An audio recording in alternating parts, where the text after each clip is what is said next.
Jadi aing di jero imah bae puasa tapi keluar mah aing teu dianggap puasa keke horenganan asal keluar bae ngobrol ngomongkeun batur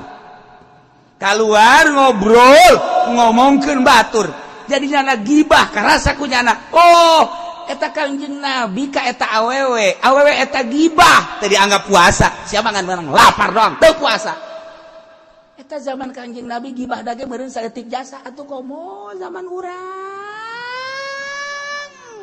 ieu mah geus lain hapa lain gacung deui ieu mah geus eueuhan we sabasa kali ieu mah jeung tangkal-tangkalna eueuh jeung kebo-kebo acan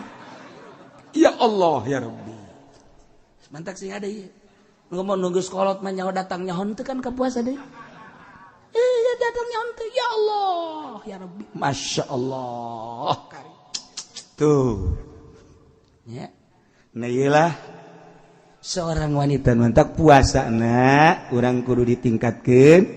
ulah sakumaha Kangjeng Nabi ieu persis ucapan Kangjeng Nabi rubba shaimin laisa lahu min syamil ju' anus kelanjutanana rubba qaimin laisa lahu min qiyami ila sahur loba jasa jelema peuting tahajud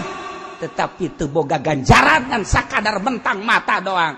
nyanangan sakadar mentang mata doang meleh tapi ganjaranana kunaon eta rasa takabur rasa ujub di jero hatena aya keneh bae komo beurangna kemudian nyana ngomongkeun batur tahajud tinggal tahajud Allah karim